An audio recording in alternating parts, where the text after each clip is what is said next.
Hello folks, Divam this side. This is third lecture on history chapter The Nationalist Movement in Indochina. इस lecture में हमारा topic होगा colonial education. तो आइए फिर स्टार्ट करते हैं।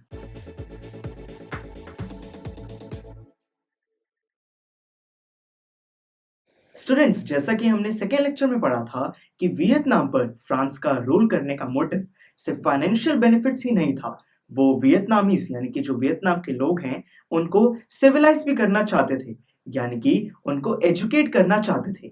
इसलिए वियतनाम में जो फ्रेंच रूलर्स थे वो मॉडर्न एजुकेशन सिस्टम इंट्रोड्यूस करना चाहते थे।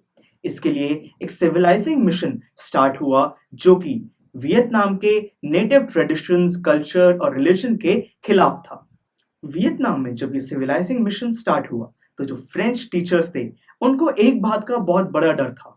वो था कि जब वो वियतनामीज को एजुकेट करेंगे तब वो फ्रेंच डोमिनेशन और कॉलोनियल रूल के बारे में क्वेश्चंस राइज करेंगे। तो जब ये बात फ्रेंच रूलर्स तक पहुंची तब फ्रेंड्स, आपको क्या लगता है, क्या उन्होंने ये सिविलाइजिंग मिशन स्टॉप कर दिया होगा? नहीं फ्रेंड्स, उन्होंने सिविलाइजिंग मिशन को स्टॉप नहीं किया, पर उसमें कुछ चेंजेस करे। वो थे कि वियतनामीज को एक सर्टेन क्लास तक यानी लिमिटेड क्लास तक ही एजुकेट किया जाएगा, क्योंकि उनको जरूरत थी एजुकेटेड लेबर फोर्स की। फ्रेंड्स, फ्रेंच स्कूल्स एस्टेब्लिश किए गए, टीचर्स को नौकरी दी गई और एट लास्ट बहुत सारे वियतनामीज को एजुकेट किया गया। जो चाइनीज ट्रेडिशन और कल्चर्स थे, जो चाइनीज सिस्टम ऑफ एजुकेशन था, उसको एबॉलिश और बैन कर दिया गया। स्कूल्स में फ्रेंच लैंग्वेज को भी कंपलसरी कर दिया गया और एक नया रूल बनाया गया कि जो भी कोई फ्रेंच कल्चर को अडॉप्ट करेगा और फ्रेंच लैंग्वेज सीखेगा उसको फ्रांस की सिटीजनशिप दी जाएगी। और फ्रेंड्स, इसी आइडिया के साथ बहुत सारे लोगों को फ्रांस की सिटीजनशिप भी दी गई और मॉडर्न बनने के लिए और मॉडर्न दिखने के लिए वेस्टर्न ट्रेडिशंस को भी अडॉप्ट किया गया।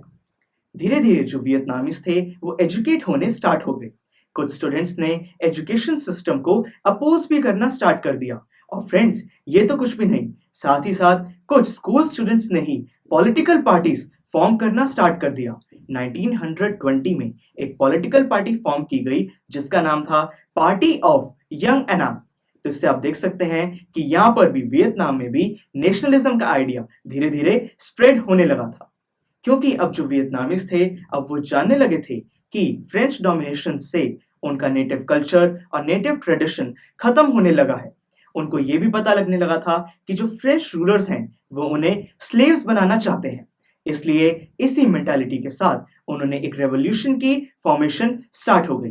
तो friends, this was all about this lecture. Next lecture बहुत इंटरेस्टिंग है, उसमें हम बात करेंगे हाइजीन, डिजीजेस और एवरीडे रेजिस्टेंस के बारे में। Please like, share and subscribe to my channel to go to the next lecture.